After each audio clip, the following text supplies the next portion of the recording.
تو کہا کہ اللہ الصمد پڑھتے ہی وہ ایک دم دور ہو جاتا ہے، ایسے جیسے کسی چیز کو کوئی دھکا دے اور وہ چیز دھکے سے ایک دم دور ہو جائے۔ اللہ الصمد، ایک دم وہ دھکے سے ایک دم کوئی دور ہو جائے۔ کہا کہ ایسے ہی ہوتا ہے اللہ الصمد، اور کہا کہ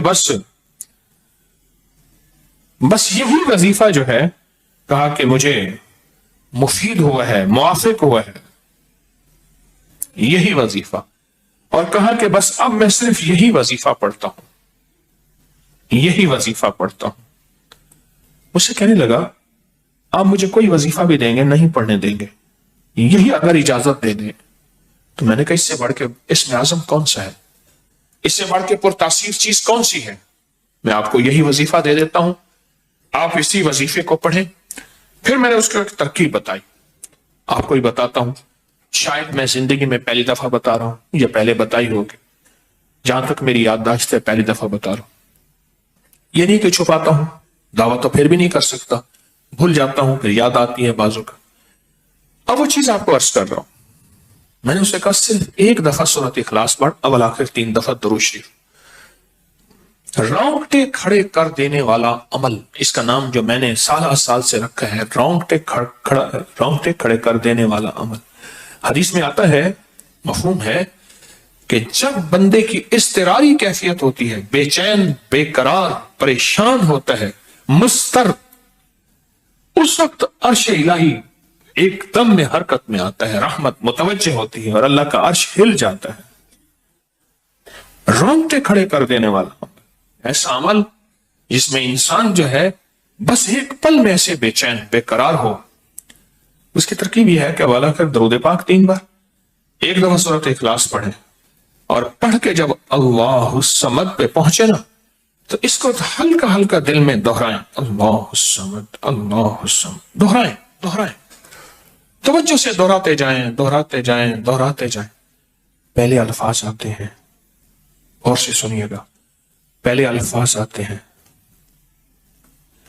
پھر کیفیات آتی، پہلے الفاظ آتے ہیں پھر کیفیات آتی ہے، پہلے الفاظ آتے ہیں۔ انسان پہلے الفاظ سے، بچے کو آپ ایسے لوگوں کے ساتھ پلنے کے لیے جو بول نہیں سکتے، بچہ کبھی نہیں بولے گا، وہ کہاں کرے گا، بول نہیں سکے گا، کیونکہ بچہ الفاظ چنتا ہے، پھر وہ الفاظ بولتا ہے۔ پہلے الفاظ ہوتے ہیں۔ کسی نے پوچھا حضرت میرا دل ذکر نہیں کرتا، بس زبان سے کرتا ہوں۔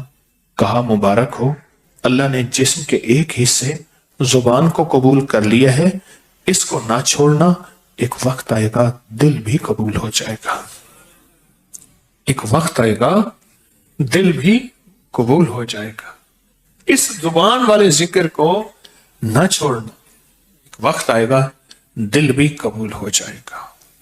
اس کو نہ چھوڑنا، حقیقت کہہ رہا ہوں۔ میں نے اسے کہا کہ ایک ایسا کام کر، تنہائی میں بیٹھ، اور تنہائی میں بیٹھ کے نا بس صرف تو ہو، اللہ ہو اور بندہ ہو، تنہائی میں بیٹھ، اور تنہائی میں بیٹھ کر آپ نے ذکر کرنا، تنہائی میں بیٹھ کر آپ نے ذکر کرنا، تنہائی میں بیٹھ کے، اور اللہ الصمد کی ضربیں لگانی ہے دل پہ۔ پڑھنی صرف ایک دفعہ سورۃ اخلاص ہے، اور جب دیکھیں نا رونگٹے کھڑے ہو گئے ہیں اور انگ میں سے آنسو بہنا شروع ہوئے ہیں، آنسوں سے اور دل سے اور کیفیات سے، ہر جسم کا حصہ اللہ کی طرف متوجہ ہو گیا ہے، ہر دل کا حصہ، ہر جسم کا حصہ، ہر رگ اللہ کی طرف متوجہ ہو گئی ہے۔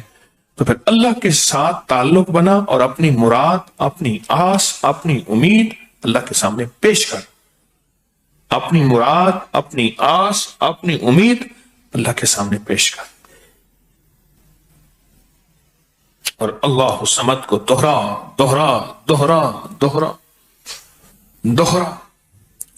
یہ جو جنگلوں میں کہتے ہیں چلا کیا فلاں بابا جی نے، پہاڑوں کی غاروں میں چلا کیا فلاں بابا جی نے، کنووں کے اندر چلا کیا، ابھی بھی ایسے کنویں موجود ہیں جس کے نیچے اتر کے پانی بھرتے تھے، اس کو ہمارے برے صغیر کی زبان میں باولی کہتے ہیں، اس میں نیچے جا کے پانی بھرتے تھے۔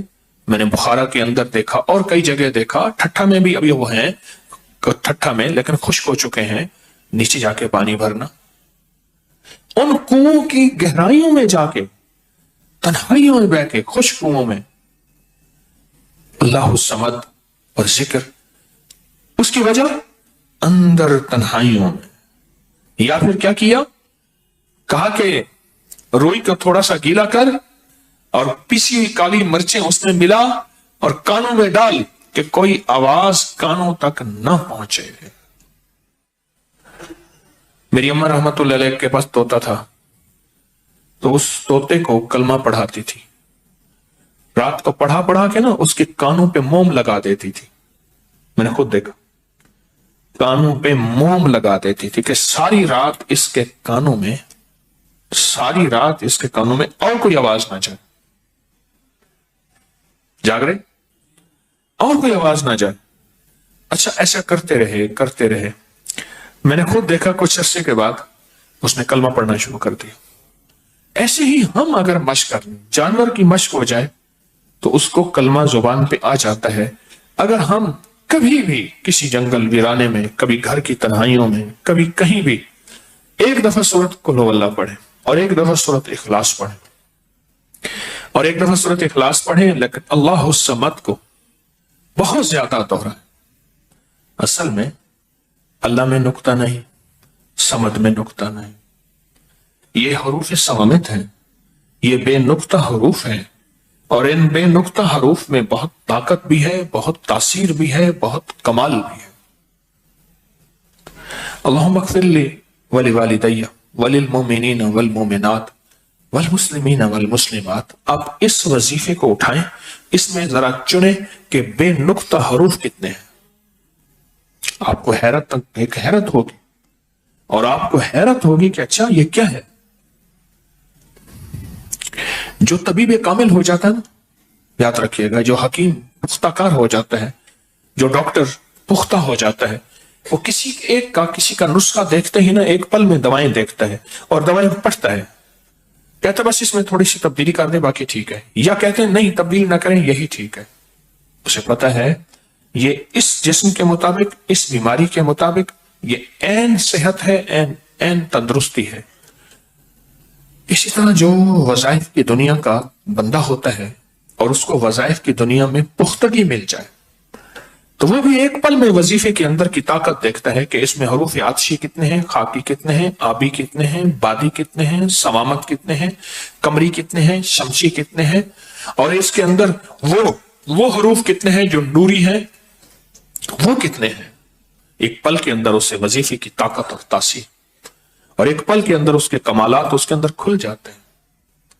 اندیکھا جہان ہے، لاہوت مالاکوت کا جہان ہے۔ ایک صحابی حضرت معاذ بن جبل رحمت اللہ رضی اللہ تعالیٰ عنہ، وہ فرماتے ہیں کہ زندگی محدود ہے، علم لا محدود ہے۔ انہی کا فرمان، شاید انہی کا فرمان ہے کہ زندگی محدود ہے، علم لا محدود ہے۔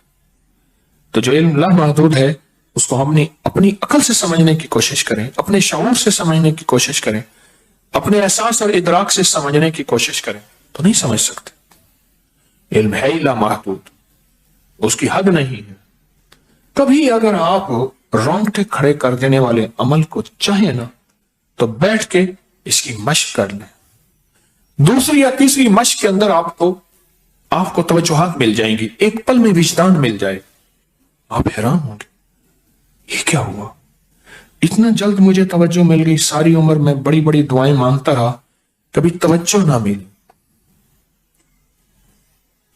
کبھی کیا نہ ملی، توجہ نہ ملی، اور پل کے اندر اتنی مجھے توجہ مل گئی، اب حیران ہو جائیں گے۔